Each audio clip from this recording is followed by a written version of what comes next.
How's it going, everybody?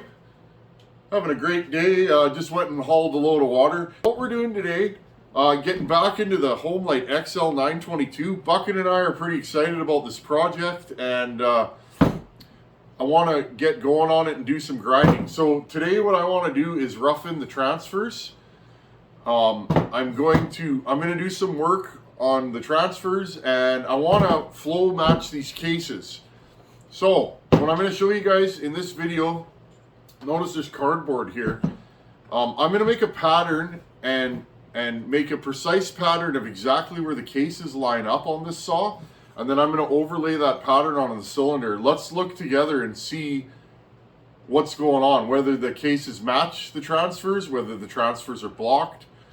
I don't think I'm going to do much in the way of machine work to this saw. I don't really have any room to drop this thing. When I did the original measurement with the piston all the way down, there's almost nothing until we free port. That's a Homelite issue.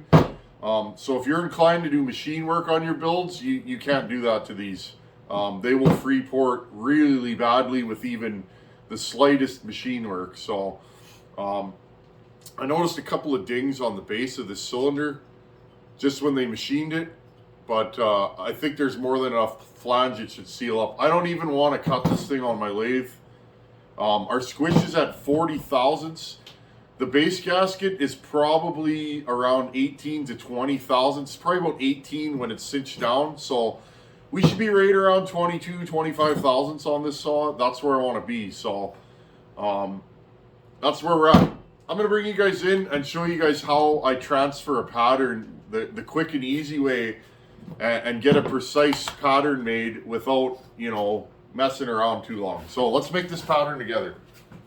Okay, so here's the cases. Notice I made a piece of cardboard, just a square, and the way I did that, I use one of my punches.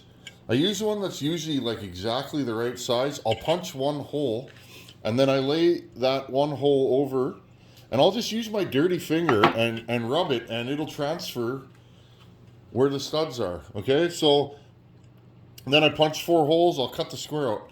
Now, friends, look at this. Okay, I'm going to take my dirty finger. Okay, and do this. You guys can see that.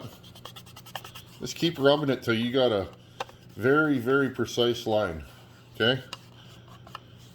Look at that, friends. You see that? There's our pattern made.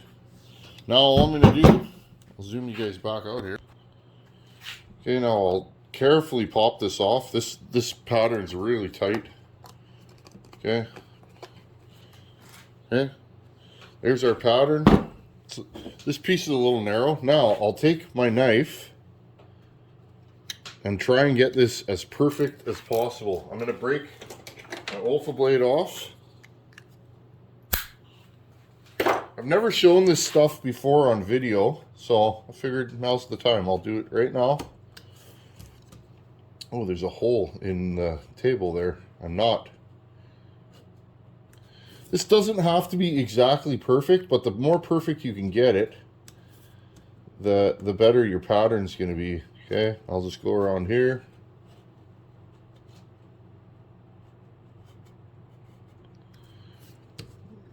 This is where good hand-eye coordination comes in. Okay, then I'll go back around here. Hopefully this will be pretty close. If not, we'll make another one. That's why this will never be a high production shop. I like doing these old saws, and it takes a while. It really does. If you want to go all out, which I do, every saw I build, especially these kind, I like them to be pretty well gone through. Okay, there you go. Put this back on here. I think I might have flipped it around, friends. I probably did. All I'm really worried about is the front and the back, okay? There. So I buggered it a little bit there, but okay, so that is a rough template of our case. Now let's lay this over the cylinder. Now I am going to port these transfers and increase the volume of them a little bit.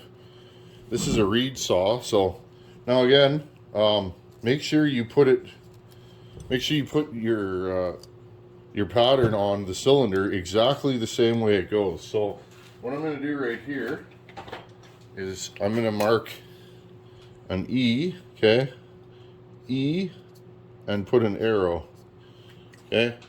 That way I know that the exhaust port goes this way, okay. I'm going to pull this off. I love doing this kind of stuff. This is case matching, trenching. Everybody calls it something different. Some people are saying that they wouldn't call what I was doing to the 94 case trenching, but I don't know. That's just what I call it. As long as we all know what I'm talking about, eh? Okay. Now I'm going to lay this down over the holes. I'm going to take my marker. Okay. I'll lay it down over the holes so that it lines up pretty closely. Let's trace this and see. I'm going to mark black where to the edge of the pattern. Okay. That way we can all see what's going on. Okay. Exactly what I thought, friends. Okay. So right out of the box, this saw has some issues. So basically all of this is blocked, okay, and all of this is blocked. Okay, here's your primary. This is your main transfer in this saw. Half of it is blocked, and here's the other side. Okay, there we go. Okay, friends, so look, the air goes in, around, and down. Not very good for airflow. Now, if we really want to split hairs here, I hope you guys can see.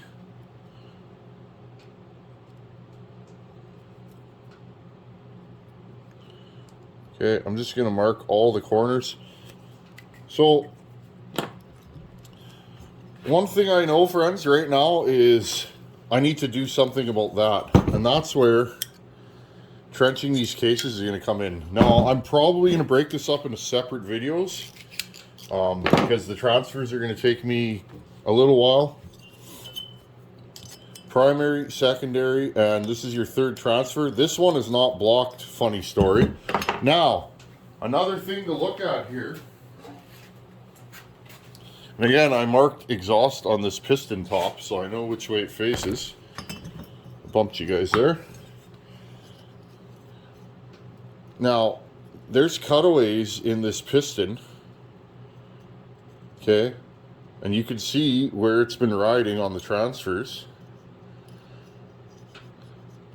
This piston is cut away here to help with case flow, okay. Now, I'm almost inclined, you guys can see this right here.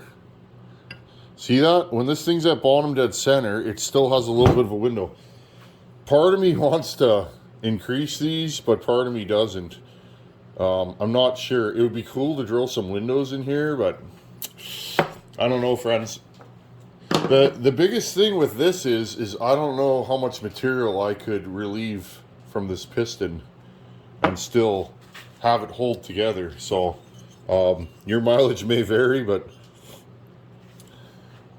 okay, so I'm going to set up the Fordham and I'm going to start reshaping these transfers, and I'm going to move my pattern over. If you're going to port these saws, remember, and I've talked about this a lot of guys are porting Homelites now, which I think is cool. If I had some part in that, that's pretty neat. Nobody was really giving the Homelites any love. And again, this one, the third transfer has no cutout, okay?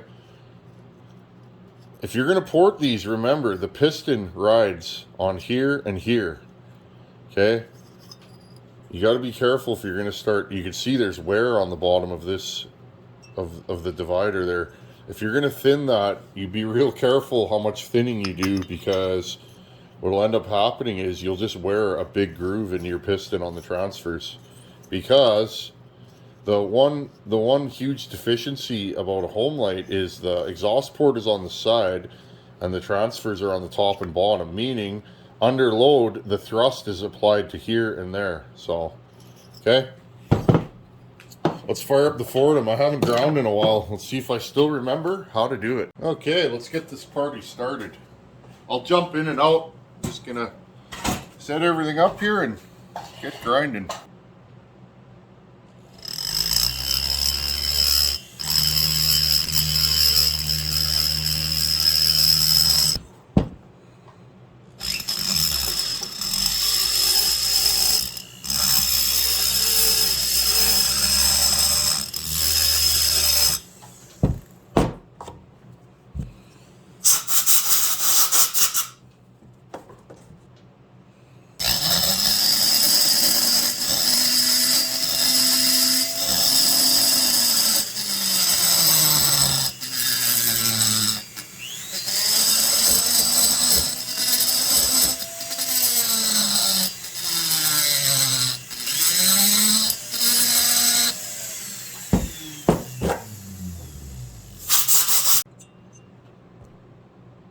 Okay, I've just started to reshape, doing a little bit of work.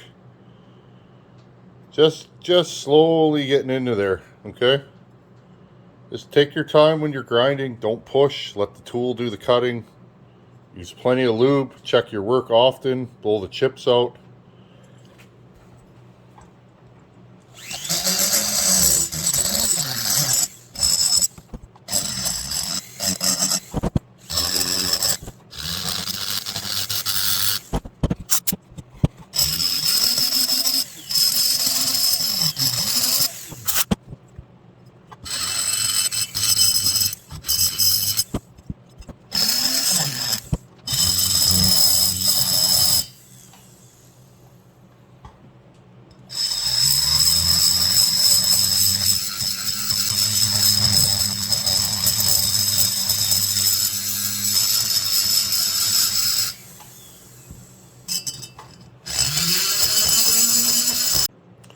Okay, ported. I'm looking straight down the cylinder. See what I did to them? Okay, stock. Straight up and down, no taper. I didn't do a ton of work to these, friends. Just reshaped them a little bit, okay?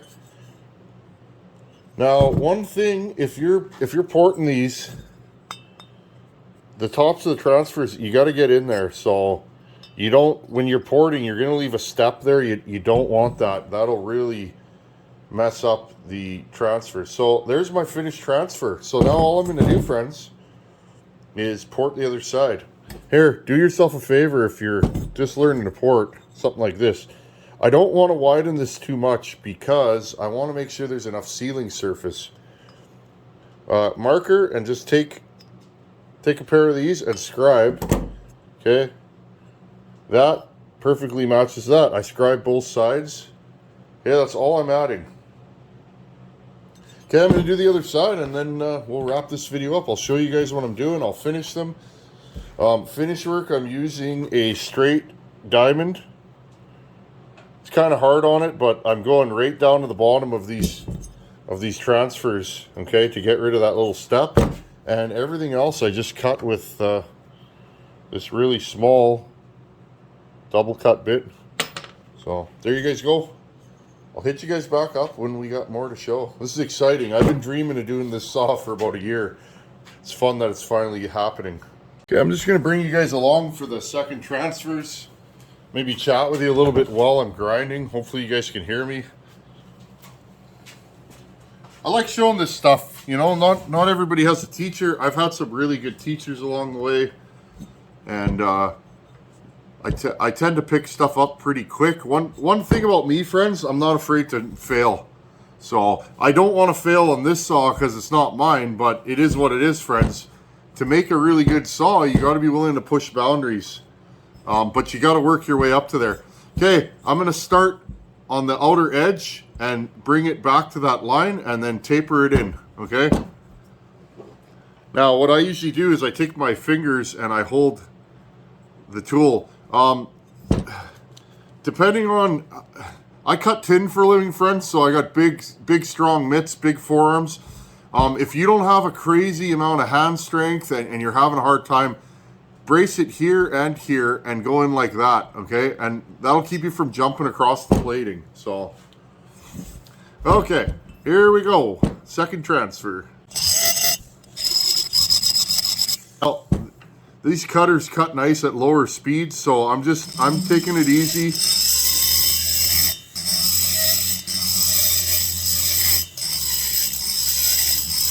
Okay, I'm not in a hurry, friends. I only grind when I have a day. If I have a whole day, I'm in a grind that day.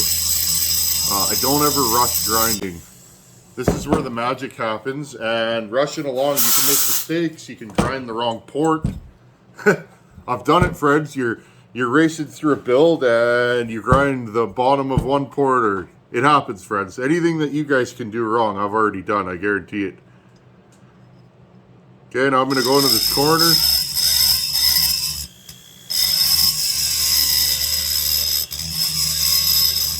Again, let the tool do the cutting.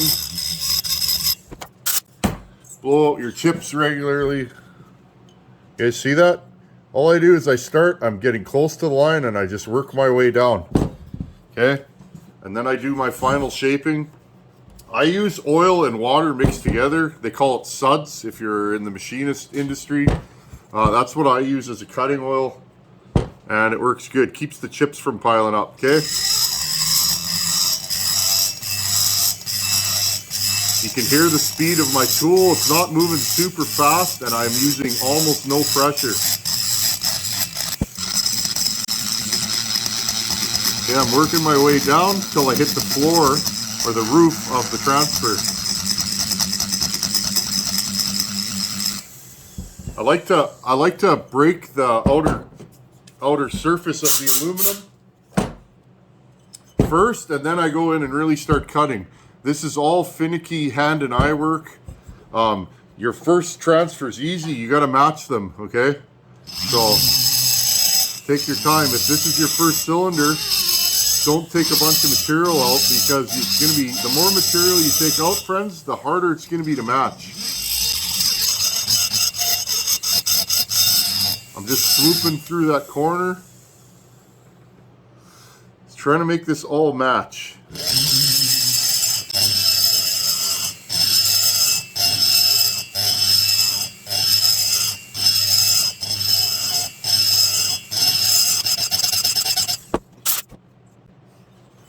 Okay, friends, I'm going to keep grinding here, but I want to show you in real time.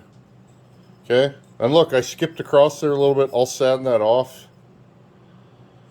Okay, friends, look, I'm trying to match this corner to this corner right now. See how I've rounded that? Notice you can see the step of what I've ground. It's starting to taper in. This one tapers on a nice smooth plane all the way down to the bottom. That's all I'm doing. I'm cutting this out. There's my line there, so I got a little bit more shaping. I got to bring this corner out and then round this corner, just like I did there. Okay, here is the finished cases. I might do a little more sanding down in there, but there you go. She's got some big Horkin transfers on her now. I think this is going to be where I'm going to go with this. You never know. These projects, you kind of have an idea, friends, and you just kind of let them go where they want to go, right? You study them, you look at them. One thing I don't, a lot of the saws I poured, friends, there's no timing numbers out there. I can't even ask anybody, and that's kind of the fun of it. I like doing this stuff because it's like I can do my own thing. So